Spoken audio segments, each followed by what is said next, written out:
Ya, skema pergerakan sesuai dengan apa yang kita duga. Kembali turun sampai kurang lebih zona 1829. Dan ini adalah area yang kita tandai dalam satu atau mungkin dalam 2 pekan terakhir ya. Kalau kita lihat dari pergerakannya, ini sudah sesuai dengan dugaan. Bahkan area resisten sudah tepat kita perkirakan. Dan berarti kali ini seharusnya memang sangat wajar terjadi pantulan. Namun masalahnya adalah apakah pantulan ini sudah cukup, lalu kemudian dia akan turun kembali dan bahkan jauh lebih rendah, atau memang sudah saatnya Anda sudah melakukan buy kembali. Oke, catatan yang kemarin saya berikan yaitu terkait dengan kita akan melihat dalam refleksi 2 pekan ke depan sampai at least Imlek atau Tahun Baru China di tanggal 12 Februari mendatang. Dan biasanya kalau kita mendapati pola kenaikan dalam tahun-tahun sebelumnya itu seharusnya sudah terjadi. Jadi kalau misalkan kita lihat dari sekarang kurang lebih, atau sejak kemarin lebih tepatnya, sampai tanggal 12 ternyata tidak terjadi kenaikan lewati area resisten-resisten penting, hati-hati. Kemungkinan koreksi sudah mulai terjadi sebelum Imlek. Jadi kemungkinan potensi itu yang harus menjadi warning atau kewaspadaan untuk Anda. Lalu bagaimana dengan area ataupun tren besarnya? Well, saya masih meyakini tren besar untuk emas di 2021 ini masih akan mengalami kenaikan, dan itu akan kita kupas dalam beberapa hal ke depan atau dalam beberapa hari ke depan. Dan juga yang paling penting adalah dalam 2 hari ke depan kita akan menghadapi rilis data non-farm payroll. So, jika waktunya tepat, jika hitungan kita tepat dan perkiraan kita tepat, maka kemungkinan potensi rebound yang mungkin saja akan memunculkan rally itu baru akan terjadi di hari Jumat. So, skenario-nya atau ekspektasi saya dalam 1 atau 2 hari ini, at least dari hari Rabu hingga hari Kamis mendatang, itu kemungkinan posisi tekanan masih akan menghantui. Dan ekspektasi terkait dengan daily MA 200 yang sudah kembali tembus ke arah bawah, catatannya sudah saya berikan kemarin. Kalau memang ternyata running price masih berdekatan dengan zona MA, hati-hati, apapun bisa terjadi, kembali ke atas atau kembali ke bawah. Jadi ekspektasi saya tentunya Anda sudah membaca.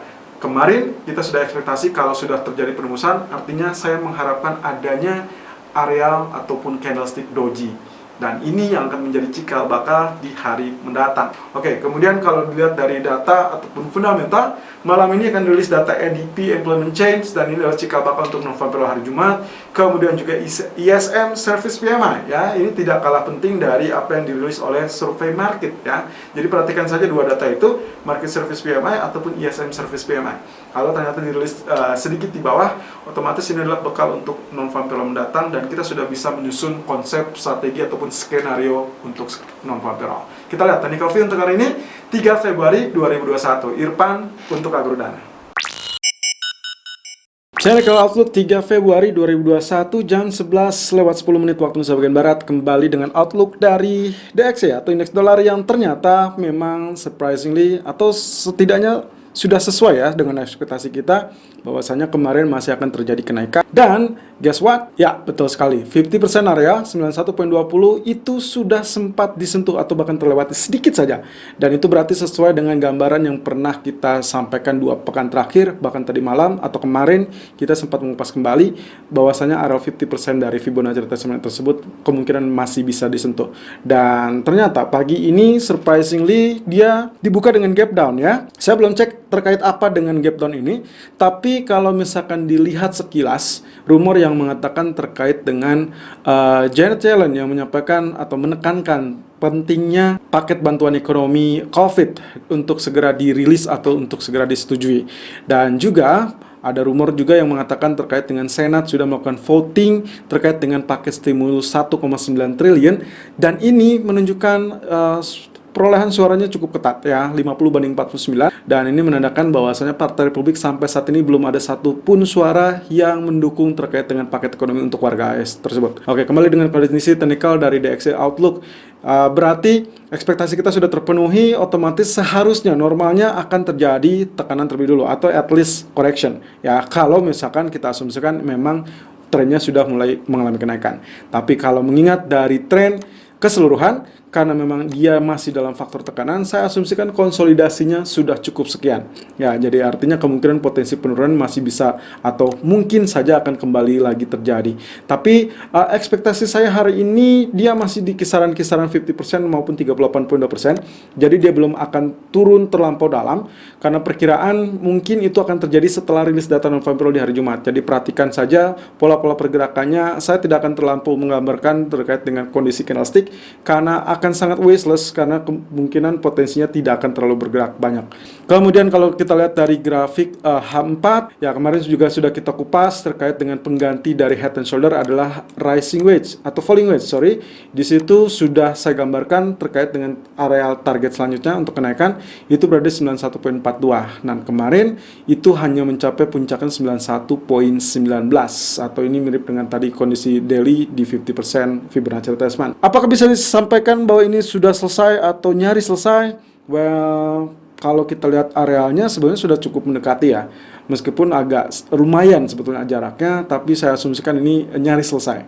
Ya, jadi kalaupun dia turun antara dua, turun itu adalah karena dia kenaikannya sudah selesai atau memang dia hanya koreksi sesaat sampai 90.94 atau kisaran 90.87, kemudian dia lagi rebound kembali. Atau bisa saja kalau misalkan ternyata polanya sudah selesai naik, berarti dia akan terjebak dalam pola penurunan kembali. Ya, saya tidak akan hapus terlebih dulu karena kita masih akan lihat apakah dia masih mencoba menggapai 91.40 atau 91.50 apa tidak. Kemudian kita lihat di grafik H1 secara singkat, ternyata potensi pergerakannya betul kemarin terjadi.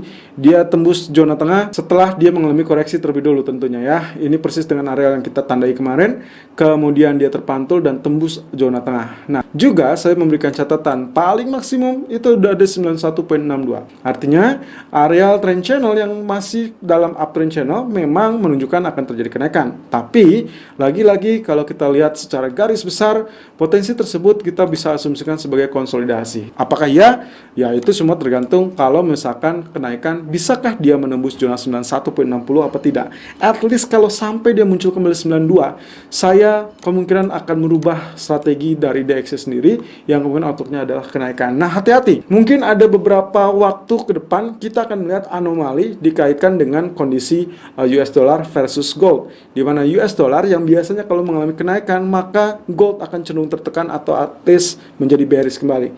Tapi ada beberapa situasional di mana kondisi tersebut akan terjadi anomali. US dollar akan juga searah dengan pergerakan emas. Jadi meskipun dia naik, emasnya akan tetap naik, dan ini semua terkait dengan keadaan inflasi dan juga kebijakan-kebijakan ekonomi atau moneter ke depan. Technical view gold 3 Februari 2021 jam 11.15 waktu Indonesia bagian barat, highs 1844.70 dan low 1836.00 dan running price 1841.50, kembali dengan penembusan zona MA 200 ke arah bawah ya. Ini persis dengan apa yang sempat kita sampaikan kemarin, kita kemukakan kemarin. Ingat bahwasanya setiap penembusan baik itu ke arah atas ataupun ke bawah dari suatu MA 200 atau mungkin MA berapapun sifatnya, Anda harus perhatikan di mana letak running price.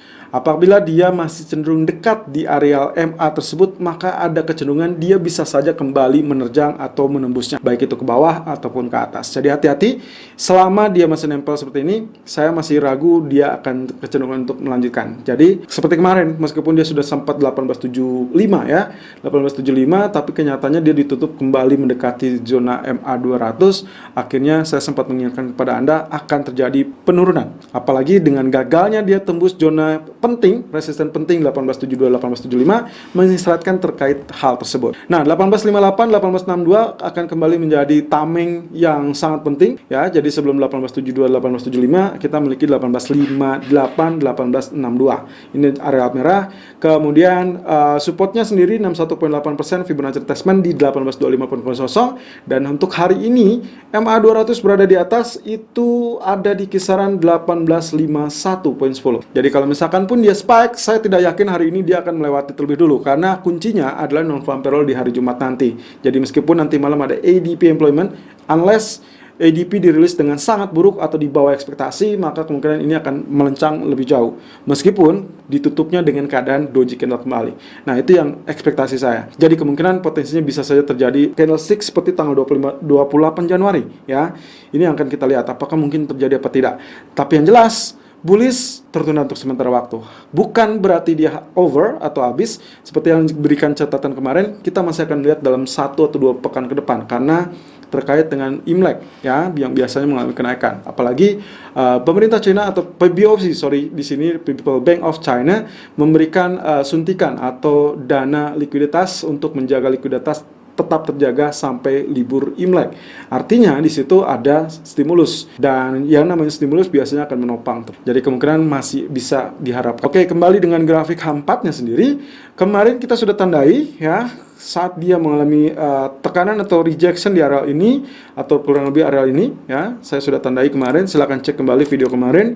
Di grafik 4 kita sudah melihat adanya areal merah, RC merah 1828, 1832, bukan rahasia umum, ini adalah areal yang sudah kita gunakan sejak 1 bulan terakhir at least ya, dan ternyata memang persis di areal tersebut. Dia hanya terhenti di 1829.30, nyaris 1828, kemudian dia terpantul dan tutup di 1836. Dan kali ini sebetulnya adalah kelanjutan dari areal tersebut. Jadi seharusnya begitu Anda melihat areal ini tadi malam, harusnya Anda sudah secara otomatis melakukan buy on dip di kisaran 1828, 1832. Jadi yang hari ini terjadi, seharusnya Anda sudah membukukan profit atau menahan setidaknya sampai 1851. Ya, kenapa 1851? Karena ini areal yang cukup penting juga menurut saya. Kita belum akan melihat 1858 untuk hari ini. Kemungkinan yang tertinggi hanya di kisaran 1848, 1852. Dan kemudian kalaupun nantinya dia mengalami penurunan, ekspektasi saya tetap bertahan di 1828 ini, lalu kemudian dia akan rebound. Ya, belum saatnya dia mengalami penembusan untuk hari ini, meskipun kalau dilihat dari candlestick daily chart sangat meyakinkan ini harusnya masih berlanjut terhadap tekanan. 1825.00 itu yang akan dilirik, jadi 1816, 18 ya, ini adalah 1809. Ini masih tetap berjaga-jaga. Jadi hati-hati, ini kemungkinan tail akan terjadi, jadi swing low-nya akan sangat-sangat besar. Anda saya harap hati-hati. Kalaupun Anda ingin melakukan sell, preferable sell-nya jangan di area 1840 karena itu terlampau dekat dengan zona-zona kritikal. Jadi kalau misalkan pun Anda ingin melakukan sell, preferable adalah perhatikan zona resisten. Terdekat zona resisten, kalau memang ternyata tidak ditembus, Anda bisa follow sell ya, atau counter sell ya. Sementara kalau misalkan sudah berada di areal-areal critical support, maka itu adalah suggest-nya adalah untuk melakukan buy on dip. Khusus di grafik H1 agak sedikit membingungkan. Kemarin memang areal ini ditembus ya, areal good demand kita ditembus. Ya, lalu gimana? Oke, kemarin kita menggunakan arealnya seperti demikian. Oke, saya coba perkecil terlebih dulu. Ya, ini sudah kita tidak pakai ya. Kemarin kita menggunakan areal resistennya di areal ini. Ya, betul sekali. Ini adalah areal resisten kemarin, dan di video kemarin saya juga sempat mengulas kalau selama dia tidak berhasil menembus resisten, Anda boleh follow sell. Dan itu yang terjadi. Support pertama ternyata ditembus. Kemarin kita menggunakan areal ini ya, support pertamanya ternyata ditembus, meskipun saat dia tembus di areal 1844 dia sempat spike, memberikan spike sampai kurang lebih zona 18 ya, ini adalah 1853 ya, kurang lebih 1853 ya. Jadi at least trial pertama itu Anda sudah berhasil. Kemudian saat dia tergelincir, ternyata dia terlampau dalam sampai terhenti di 1828, 1832. Ya, itu adalah area atau zona yang kita tandai di grafik H4. Jadi di grafik H1 ini, kalau misalkan kita lihat seperti ini, seharusnya ini akan terjadi penurunan kembali. Nah, untuk kali ini, karena dia sudah tercapai 1844, hati-hati. Saya agak sedikit meragukan, tapi Anda bisa pilih ya, karena areal ini adalah areal sebelumnya menjadi areal support. Jadi ini akan menjadi areal resisten kita. Bisa saja dia akan rebound lebih tinggi ya. Areal-arealnya, nah ini tidak akan terlampau jauh dari 1853 ya. Itu sebabnya yang tadi sempat saya uraikan di menit-menit awal tadi.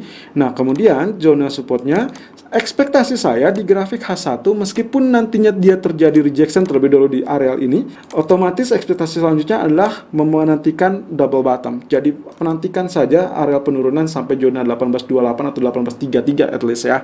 Atau Anda sudah bisa melakukan buy kalau misalkan dia break low di 1836. Jadi strategi untuk hari ini saya tetap menyarankan untuk Anda menantikan area buy on dip, karena kita sudah masuk ke area critical support. Lalu kemudian zonanya 1828 ataupun 1830, atau mungkin di dekat area tersebut, dengan target pertama 1835.00, target kedua 1842.20, dan stop loss 1822.00. Kita cantumkan dulu stop loss karena kita masih akan bergulat dengan 2 hari menjelang rilis data non-farm payroll. Selalu gunakan stop loss dan risk management sesuai dengan equity dan strategi trading Anda. Irfan untuk Agrodana.